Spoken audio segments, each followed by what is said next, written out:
Hello students, welcome आप सभी का अल्फा मेंटर्स के ऑनलाइन क्लासेस के अंदर। आप सब लोग उम्मीद करता हूँ स्वस्थ है, मजे में है। चलिए स्टूडेंट्स, बात करते हैं क्लास 9 के चैप्टर एक इंपॉर्टेंट यूनिट के बारे में, that is the triangle. Geometry के अंदर आपने लाइंस एंड एंगल्स चैप्टर पहले कर लिया था। लाइंस एंड एंगल्स के बाद में नेक्स्ट ज्योमेट्री पार्ट जो क्लास 9 के सिलेबस का है वो आपका है ट्राइंगल। काफी इंपॉर्टेंट है और इस चैप्टर की इंपॉर्टेंस इसलिए ज्यादा है क्योंकि इस चैप्टर के अंदर जो कॉन्सेप्ट्स अपने यूज करेंगे, जिस टॉपिक के बारे में ये चैप्टर आपका इंट्रोड्यूस होगा, वो टॉपिक और वो प्रॉपर्टी आपका आगे आने वाले काफी चैप्टर्स में इंपॉर्टेंस रखता है। आगे क्वाड्रिलेटरल, पैरेललोग्राम, सर्कल्स, ये जितने भी ज्योमेट्री के चैप्टर है 9 के सिलेबस के अंदर, इस सब के अंदर सबसे ज्यादा जो इंपॉर्टेंट है वो आपका ट्राइंगल का ही पार्ट है। अब आप सब सोच रहे होंगे कि ट्राइंगल के अंदर ऐसी कौन सी प्रॉपर्टी है जो इतनी इंपॉर्टेंट है, जो इस तरीके से काम में आती है। तो देखिए, टाइम वेस्ट नहीं करता है, डायरेक्टली उस वर्ड पे आते हैं कि ट्राइंगल के अंदर बेसिकली इस चैप्टर के अंदर 9 के अंदर अपने को स्टडी क्या करना है। तो एक सिंपल सा वर्ड मैं यहां पे लिख रहा हूं बोर्ड पे, and that word is congruence. इस चैप्टर को समझने के लिए आपको इस वर्ड से पहले गो थ्रू होना होगा that what is the means of the congruence. General condition पे अगर बात करें तो कॉन्ग्रुएंस वर्ड यूज होता है कॉन्ग्रुएंट फिगर्स के लिए। कॉन्ग्रुएंस वर्ड कहां पे यूज होता है? जहां पे दो फिगर्स को आप कंपेयर करते हो। अब वो दो फिगर्स में भी कोई भी पॉलीगन हो सकता है आपका, कोई भी लाइन सेगमेंट हो सकता है, सर्कल हो सकता है, क्वाड्रिलेटरल हो सकता है, कोई भी ऐसे अगर दो ज्योमेट्रिकल फिगर्स पे बात करते हैं और उनकी कंडीशंस क्या है, that when they will coincide with each other, when they will be coincide with each other, they will completely cover each other। congruence word का मतलब क्या होता है? जैसे ये दो आइडेंटिकल मार्कर है, ठीक है। अब ये कॉन्ग्रुएंस है या नहीं है, तो इसका आइडेंटिफिकेशन कैसे पता चलता है कि जब आप एक फिगर पे दूसरे फिगर को सुपर इंपोज करते हैं, जिसको बोलते हैं कोइंसाइड करना। अगर आप एक फिगर पे दूसरे फिगर को कोइंसाइड करते हैं and if they completely cover each other, और अगर दोनों फिगर एक दूसरे को सुपर इंपोज करने पे कंप्लीटली एक दूसरे को कवर कर लेते हैं, तो ऐसे फिगर्स को बोलते हैं क्या? Congruence figure. क्या बोलते हैं बेटा? Congruence figure. तो इस चैप्टर के अंदर ट्राइंगल्स के कॉन्ग्रुएंट फिगर्स के बारे में ही आपको स्टडी करना है। आपको इस चीज पे आइडियाज लेने हैं, आइडेंटिफाई करने सीखना है कि ट्राइंगल्स के अंदर कॉन्ग्रुएंसी को कैसे यूज करते हैं और किस तरीके से इसको इंप्लीमेंट किया जाता है। जनरल कंडीशन में कॉन्ग्रुएंस का मतलब समझा दिया, when one figure is superimposed to the other figures and they will completely cover each other। Definition समझ में आ गया? When one figure is superimposed to the other figure and both figure completely covered each other, both figure completely covered each other, so these figures are known as congruent figure। ठीक है, कुछ general example लेते हैं congruence figure के बारे में, triangle नहीं, general condition पे। सपोज दैट अगर लाइन सेगमेंट पे बात करते हैं, किस में बात करते हैं बेटा? लाइन सेगमेंट पे। तो लाइन सेगमेंट को कॉन्ग्रुएंट कब कहेंगे? जब आपके पास में दो डिफरेंट लाइन सेगमेंट है। सपोज दैट एक आपके पास में लेंथ AB है और एक आपके पास में लेंथ CD है। AB का लेंथ अगर आपका एग्जांपल के तौर पे 5 सेंटीमीटर है, ठीक है बेटा, और CD जो आपने लेंथ लिया है अगर ये भी 5 सेंटीमीटर है, तो डेफिनेटली जब आप इस AB लेंथ पे CD लेंथ को सुपर इंपोज करेंगे, AB का भी लेंथ 5 सेंटीमीटर है, CD का भी लेंथ 5 सेंटीमीटर है, तो जब आप इस AB लेंथ पे CD लेंथ को सुपर इंपोज करते हैं, so what basically we will observe? We observe that the length AB is completely covered by the length CD। That means the line segment AB and line segment CD are congruent to each other। Okay? Line segment के respect में ये बात होगी। इसी तरीके से अगर circles के पॉइंट ऑफ व्यू से बात करते हैं, किसके पॉइंट ऑफ व्यू से बात करते हैं? सर्कल्स। तो सर्कल्स में दो सर्कल्स कब होंगे आइडेंटिकल, कब होंगे congruent? Definitely if both having the equal radius. इस सर्कल का भी रेडियस r है, एक और सर्कल है उसका भी रेडियस अगर r है, so if two circles of having same radius, अगर दो सर्कल्स जरूर अलग अलग है लेकिन दोनों का रेडियस अगर क्या है? सेम है, इसका 2 सेंटीमीटर, इसका भी 2 सेंटीमीटर, या इसका 3 सेंटीमीटर, इसका भी 3 centimetre. If two circles having same radius, तो डेफिनेटली अगर दो सर्कल्स का रेडियस सेम है तो एक सर्कल पे जब आप दूसरे सर्कल को सुपर इंपोज करते हो, they will completely cover to each other. तो जब दो सर्कल्स एक दूसरे को कंप्लीटली कवर्ड कर लेंगे that means the two circles are said to be congruent figures. लेकिन सर्कल्स के कॉन्ग्रुएंट होने के लिए जरूरी क्या है, उनका रेडियस सेम होना चाहिए। लाइन सेगमेंट के कॉन्ग्रुएंट होने के लिए जरूरी क्या है, उनका लेंथ सेम होना चाहिए। तो ये कंडीशंस होती है डिफरेंट टाइप्स के स्ट्रक्चर्स के कॉन्ग्रुएंट होने के लिए। क्लियर बेटा? अब डिटेल में बात करते हैं ट्राइंगल की कॉन्ग्रुएंसी का मतलब क्या है और किस तरीके से है। तो देखिए, जब भी आप दो ट्राइंगल्स को कंसीडर करते हो, let first consider one is the triangle ABC and other is consider as the triangle PQR। तो जब भी दो ट्राइंगल्स को कंसीडर करते हैं, स्ट्रक्चर कुछ भी हो सकता है, उससे कोई फर्क नहीं पड़ता। Triangle ABC and other one is triangle PQR। Clear बेटा? अब देखिए, ट्राइंगल ABC और ट्राइंगल PQR में कॉन्ग्रुएंस रिलेशन कब होता है और क्या उसका मतलब होता है, उसको मैं आपको अप्लाई करना बताता हूं। ट्राइंगल ABC और ट्राइंगल PQR, तो किसी भी ट्राइंगल में अगर बात करें तो टोटल अ ट्राइंगल है 6 part 6 element. Every triangle has 6 part और we can say 6 element with 6 parts are there, 3 sides and 3 angles. Triangle के 6 पार्ट्स कौन कौन से होते हैं? 3 उसके साइड्स है और 3 उसके एंगल्स है। फॉर एग्जांपल ट्राइंगल ABC में अगर बात करें तो इसके 3 साइड्स कौन कौन से होंगे इसके पार्ट्स में? AB side, BC side, AC side. Clear है? और 3 अगर एंगल्स पे बात करें तो angle A, angle B and angle C। तो 3 तो आपके ट्राइंगल्स के साइड्स है और 3 आपके ट्राइंगल्स के एंगल्स है। तो जब आप किसी भी एक ट्राइंगल को किसी दूसरे ट्राइंगल के साथ कंपेयर करते हैं, जब भी किसी एक ट्राइंगल को किसी दूसरे ट्राइंगल्स के साथ कंपेयर करते हैं, तो देखिए सर्किल में कॉन्ग्रुएंसी तब होता है जब रेडियस इक्वल होता है, लाइन सेगमेंट में कॉन्ग्रुएंसी रिलेशन तब होता है जब उनका लेंथ इक्वल होता है। तो ट्राइंगल्स के अंदर कॉन्ग्रुएंसी रिलेशंस की कंडीशन क्या है, क्या कंडीशंस होने पे ट्राइंगल्स कॉन्ग्रुएंट होते हैं? तो जनरल अगर बात करें तो सबसे पहली बात तो कि कॉन्ग्रुएंस का सिंबल क्या होता है, तो मैं आपको बता दूं, ये जो आपका साइन होता है ये आपका होता है कॉन्ग्रुएंस का सिंबल। 2 इक्वल लाइंस होते हैं, इसके ऊपर इस तरीके से एक वेव होता है, तो ये जो सिंबल है आपका, this symbol is called congruence. क्या बोलते हैं सिंबल को बेटा? कॉन्ग्रुएंस बोलते हैं। अब इस कॉन्ग्रुएंस सिंबल का मतलब क्या है? अगर ये कॉन्ग्रुएंट रिलेशन ट्राइंगल ABC और ट्राइंगल PQR के बीच में अगर वेरीफाई होगा, if triangle ABC congruent triangle PQR, तो कॉन्ग्रुएंट होने का मतलब क्या, किस तरीके से रिलेट होना चाहिए वो मैं आपको बताता हूं। तो टोटल जो 6 पार्ट्स होते हैं, तो उन 6 पार्ट्स पे फर्स्ट ट्राइंगल के 3 साइड्स सेकंड ट्राइंगल्स के 3 कॉरेस्पॉन्डिंग साइड्स के इक्वल होगा रिलेशन में, और फर्स्ट ट्राइंगल के जो 3 एंगल्स है वो सेकंड ट्राइंगल के 3 एंगल्स के साथ कॉरेस्पॉन्डेंस रिलेशन में होता है। अब वर्ड आता है कॉरेस्पॉन्डेंस। इस कॉरेस्पॉन्डेंस वर्ड का मतलब क्या होता है? देखिए, साइड्स तो इसमें भी 3 है और साइड्स इसमें भी 3 है, लेकिन कॉरेस्पॉन्डेंस वर्ड का मतलब ये होता है कि पर्टिकुलर इस ट्राइंगल का एक साइड इस ट्राइंगल के पर्टिकुलर किसी इस दूसरे वाले ट्राइंगल के एक फिक्स साइड के साथ इक्वल रिलेशन में होगा।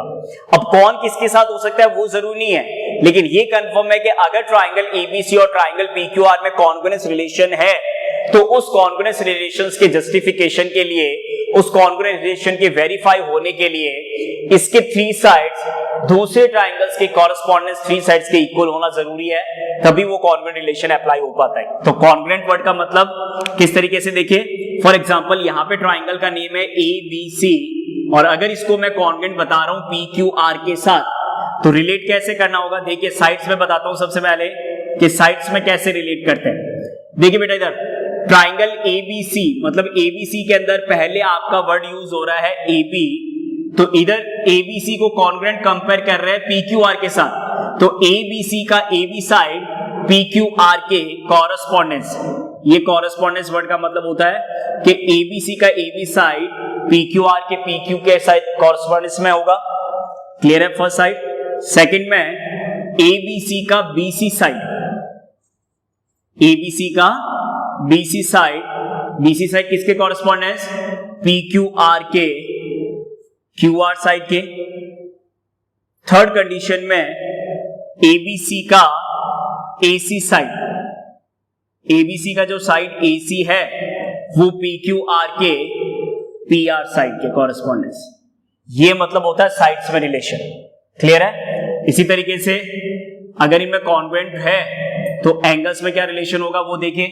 कौन सा एंगल किसके कॉरेस्पॉन्डेंस होता है? एबीसी अगर नेम है तो एबीसी में एंगल ए किसके साथ कॉरेस्पॉन्डेंस होगा रिलेशन में? PQR के एंगल P के साथ। ठीक है बेटा। एंगल जो B है वो किसके साथ कॉरेस्पॉन्डेंस रिलेशन में आएगा? एंगल B जो है वो एंगल Q के साथ कॉरेस्पॉन्डेंस रिलेशन में आएगा। और थर्ड कंडीशन में जो एंगल C है वो आपका एंगल R के साथ कॉरेस्पॉन्डेंस रिलेशन में आएगा। ये बहुत इंपॉर्टेंट है बेटा, क्योंकि ये चीज अगर आपके यहाँ पे क्लियर नहीं हुई तो आप इस कॉन्ग्रुएंसी चैप्टर में कभी भी कोई भी क्वेश्चन सॉल्व नहीं कर पाएंगे। कॉरेस्पॉन्डेंस वर्ड का मीनिंग क्लियर होना बहुत जरूरी है। अगर मैंने ये आपके सामने कंडीशन लिखा है क्या, triangle ABC congruent with PQR।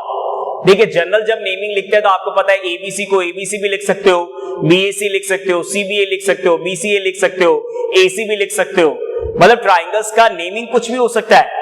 लेकिन जब आप उस ट्राइंगल को उसके साथ किसी दूसरे ट्राइंगल के साथ जब कंपेयर करना चाहते हैं तो कंपैरिजन में कॉरेस्पॉन्डेंस वर्ड का होना बहुत जरूरी है। अगर वो कॉरेस्पॉन्डेंस वर्ड यूज नहीं होगा या उस कॉरेस्पॉन्डेंस को अगर आप फॉलो नहीं करोगे तो कॉन्ग्रुएंसी का कोई मतलब नहीं है। ऐसा कभी भी पॉसिबल नहीं है कि ट्राइंगल एबीसी PQR के साथ कॉन्ग्रुएंट है, एबीसी QRP के साथ भी कॉन्ग्रुएंट है, या वही ट्राइंगल एबीसी QRP के साथ कॉन्ग्रुएंट है, ऐसा कभी नहीं है। एक पर्टिकुलर ट्राइंगल एक ही दूसरे ट्राइंगल्स के साथ कॉरेस्पॉन्डेंस कॉन्ग्रुएंट हो सकता है, उसके सारी कंडीशंस कभी भी वहां पे जस्टिफाइड नहीं हो पाएगी। ध्यान रखिएगा, एबीसी के साथ अगर PQR नेम आ रहा है तो ये तभी जस्टिफाइड हो पाएगा जब ट्राइंगल एबीसी का AB साइड ट्राइंगल PQR के PQ साइड के कॉरेस्पॉन्डेंस इक्वल होगा रिलेशन में, एबीसी का BC साइड PQR के QR साइड में, एबीसी का AC साइड PQR के PR साइड में। अगर ये कंडीशन फॉलो हो रहा है और ये ही कंडीशन फॉलो होगा कॉन्ग्रुएंसी के अंदर। हाँ, अगर एबीसी कॉन्ग्रुएंट नेमिंग PQR की जगह कुछ और है तो फिर उसके कॉरेस्पॉन्डेंस वर्ड चेंज हो जाएंगे।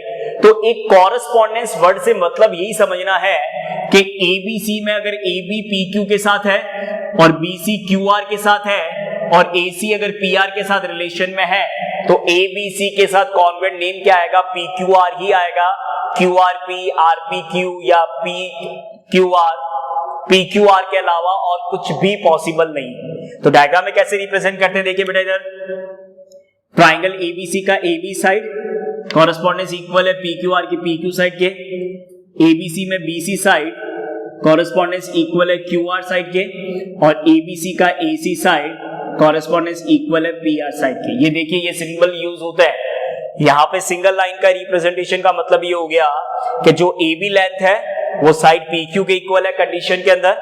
यहाँ पे डबल लाइन रिप्रेजेंट करने का मतलब साइड BC जो है वो दूसरे ट्राइंगल PQR में QR साइड के कॉरेस्पॉन्डेंस इक्वल है, और यहाँ पे 3 लाइंस का मतलब हो गया जो साइड AC है वो PQR के थर्ड साइड PR के इक्वल है।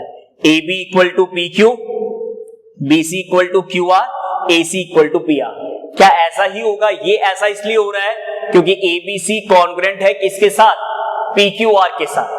ट्राइंगल ABC कॉन्ग्रुएंट है किसके साथ? PQR के साथ, इसलिए ये 3 साइड्स रिलेट हो गए।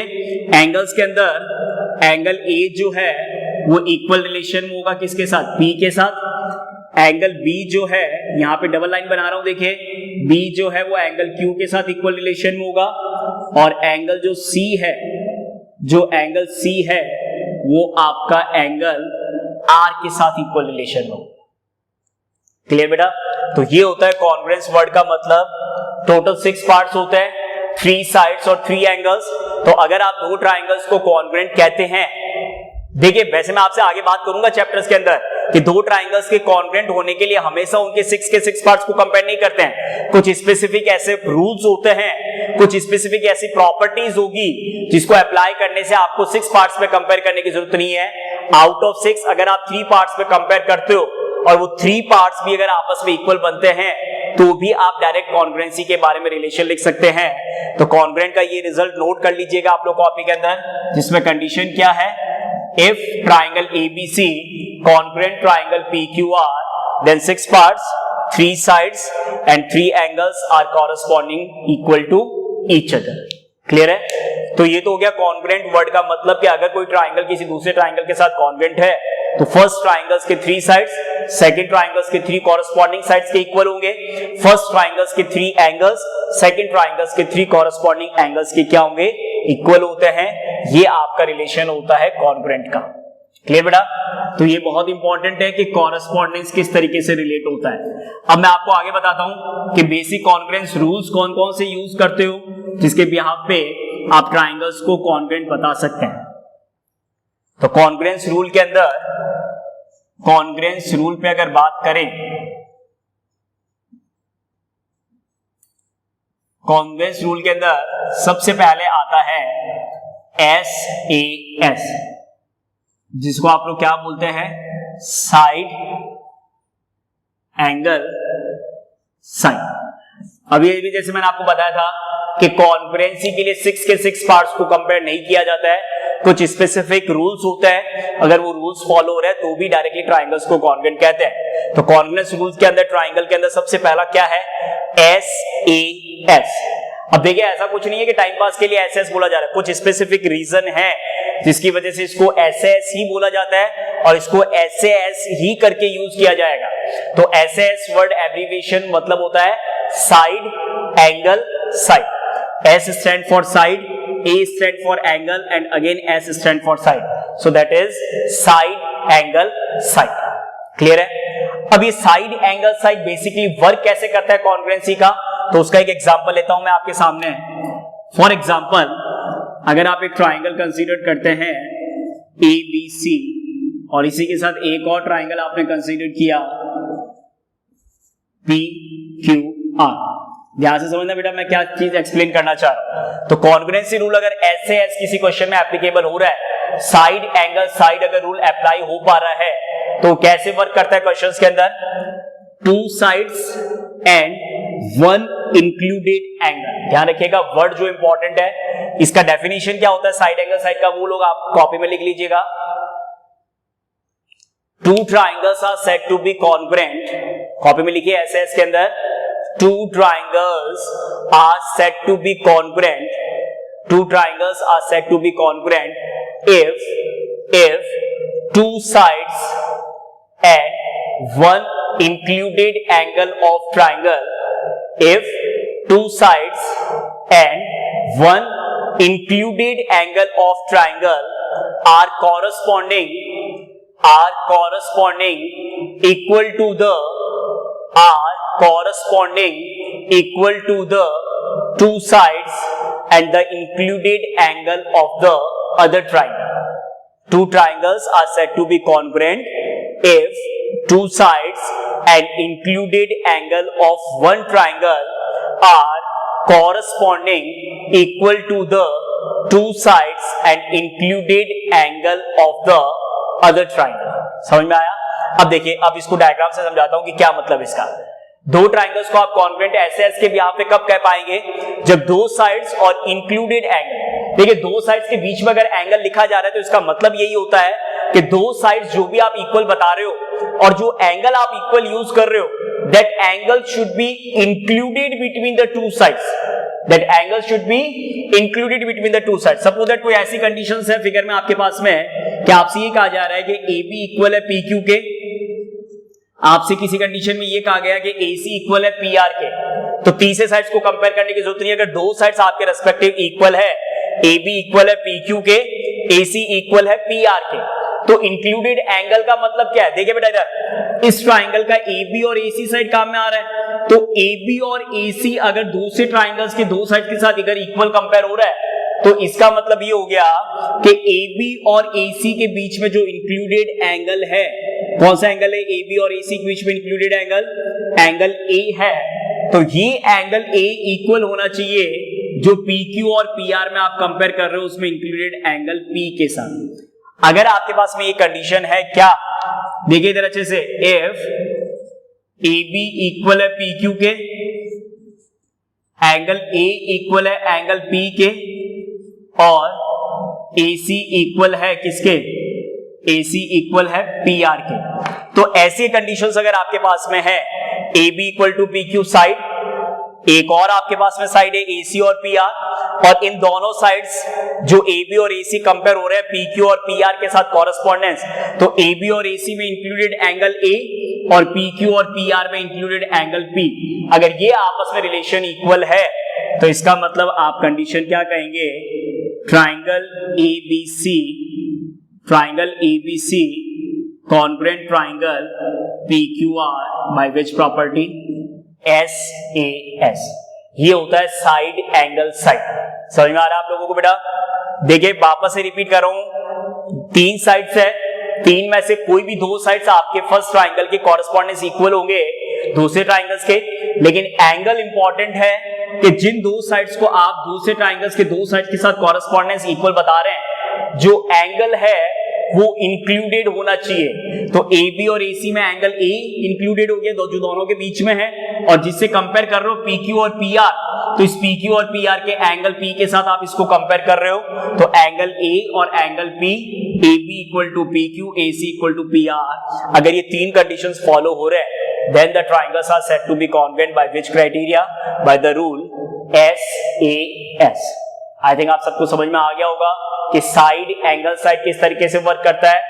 2 sides and included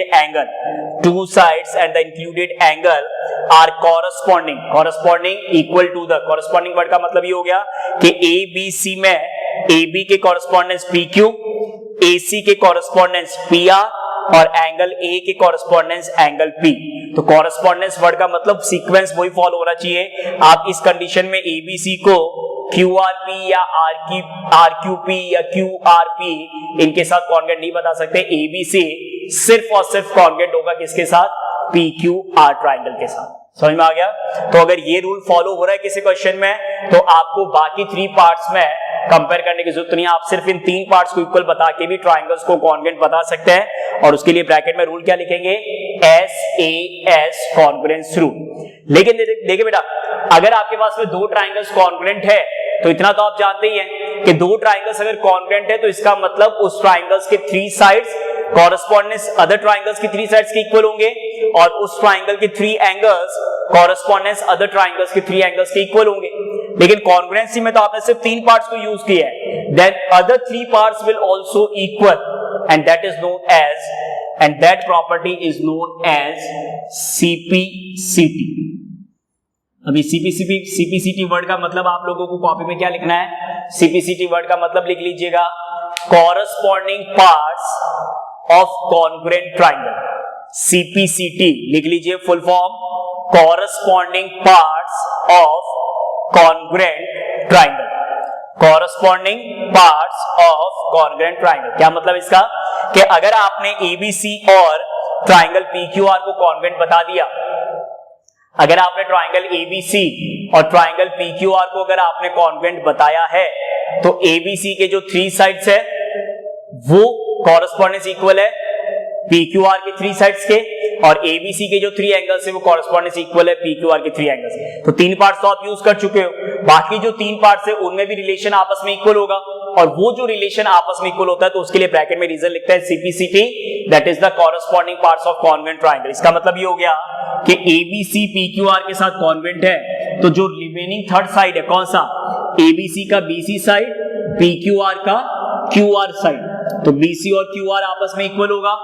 ABC में एंगल B जो है वो PQR के एंगल Q के कॉरेस्पॉन्डेंस इक्वल है, ABC का एंगल जो C है वो PQR के एंगल R के कॉरेस्पॉन्डेंस इक्वल है, that is known as CPCT, corresponding parts of congruent triangle. Clear बेटा? तो ये आपका SAS पहला कॉन्ग्रुएंस रूल है, that is known as side angle side. कैसे वर्क करेगा, और साइड एंगल साइड अप्लाई होने के बाद में CPCT से, that is known as corresponding parts of congruent triangle. Next important है SAS के बाद में ASA। ASA का मतलब हो गया एंगल साइड एंगल। तो इसकी भी डेफिनेशन वही बनेगी, लिख लीजिए फटाफट से, 2 triangles are said to be congruent।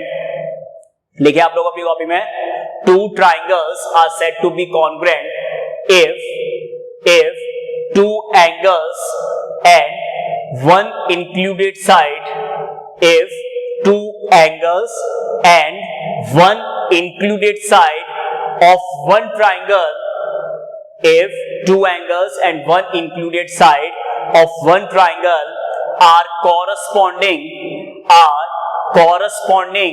equal to the two angles and the included side of other triangle. Two angles and the included side of the other triangle. तो एंगल साइड एंगल, अब angle side angle किस तरीके से work करेगा? तो जैसे ऐसे था दो साइड्स और इंक्लूडेड एंगल, वैसे ही two angles and included side, कोई भी एक साइड नहीं बेटा, two angles and included side. तो कैसे वर्क करता है क्वेश्चन के अंदर? ASA rule, for example triangle ABC and let consider one more triangle that is again named as triangle PQR। अब देखिए बेटा, यहां पे कंडीशन क्या है? ABC का एंगल A PQR के एंगल P के कॉरेस्पॉन्डेंस इक्वल है किसी कंडीशन में। कंडीशंस बता रहा हूं जो हो सकता है। और अगर आपके पास में एंगल B जो है वो कॉरेस्पॉन्डिंग इक्वल है एंगल Q के, तो फर्स्ट ट्राइंगल और second triangle angle A correspondence equal है एंगल P के साथ, एंगल B कॉरेस्पॉन्डेंस इक्वल है एंगल Q के साथ। तो अगर ये दोनों एंगल्स कॉरेस्पॉन्डेंस आपस में एक दूसरे के इक्वल है, तो इन दोनों एंगल्स के बीच में साइड, तो एंगल A और एंगल B के बीच में साइड कौन सा आ रहा है? AB आ रहा है। और A और B के साथ इक्वल कौन है? P और Q। तो P और Q के बीच में इंक्लूडेड साइड कौन सा आ रहा है? PQ आ रहा है। तो अगर कंडीशन क्या है? If angle A is equal to angle P, side AB is equal to side PQ and angle B is equal to angle Q, तो ऐसे कंडीशंस में आपके पास में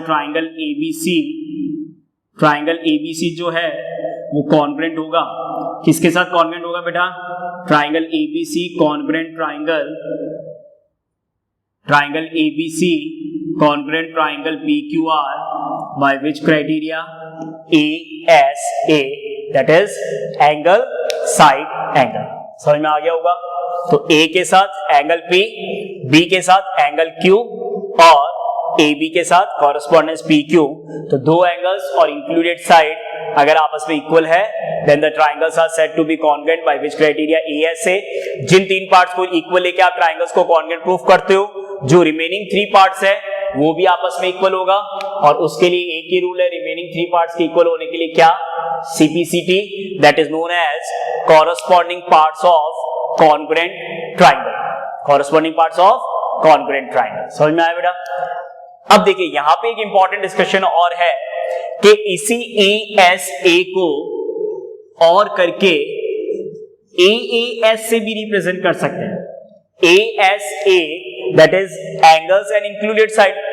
लेकिन यहां पे आपके पास में एक ऑप्शन कंडीशन और ये रहेगा कि अगर दो एंगल्स और इंक्लूडेड साइड तब तो ASA, लेकिन अगर कोई कंडीशन ऐसी है जिसमें दो एंगल्स इक्वल है लेकिन इंक्लूडेड साइड अगर नहीं है, तब भी वो आपके कॉन्ग्रुएंस को फॉलो करेगा।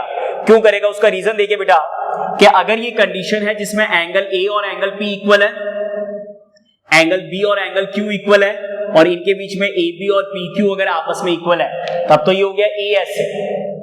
लेकिन जिस ट्राइंगल्स में दो एंगल्स अदर ट्राइंगल्स के दो कॉरेस्पॉन्डिंग एंगल्स के अगर इक्वल है, तो डेफिनेटली अगर उस ट्राइंगल में आप एंगल सम प्रॉपर्टी अप्लाई करते हैं, जो कि चैप्टर 6 के अंदर बताया था लाइन्स एंड एंगल्स के अंदर, angle sum property of triangle अगर आप अप्लाई करेंगे तो डेफिनेटली ये दोनों एंगल्स अगर इस ट्राइंगल्स के दो कॉरेस्पॉन्डिंग एंगल्स के इक्वल है, तो जिसको इसका रिमेनिंग जो थर्ड एंगल है, जो इसका रिमेनिंग थर्ड एंगल C है और जो इसका रिमेनिंग थर्ड एंगल R है, वो भी तो आपस में इक्वल होगा। क्योंकि दो एंगल्स अगर कॉरेस्पॉन्डिंग आप इक्वल बता रहे हैं, दो एंगल्स अगर कॉरेस्पॉन्डेंस आप इक्वल बता रहे हैं, तो इसका मतलब कंफर्म है कि जो रिमेनिंग थर्ड एंगल है, दो एंगल्स अगर कॉरेस्पॉन्डेंस इक्वल अगर आप बता रहे हैं, तो इसका मतलब जो रिमेनिंग थर्ड एंगल है वो भी आपस में इक्वल होगा by the angle sum property of triangle. इसीलिए ASA के रिप्लेसमेंट में अगर किसी क्वेश्चन में AAS भी लग रहा है, तो आप उसको डायरेक्ट अप्लाई कर सकते हो।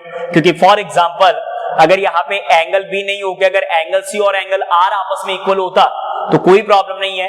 AP के इक्वल है, CR के इक्वल है, तो angle sum property of triangle से जो एंगल B है वो एंगल Q के इक्वल आएगा, और AB और PQ इंक्लूडेड है, इसीलिए ध्यान रखिएगा AS AB एप्लीकेबल होता है और AAS भी एप्लीकेबल होता है।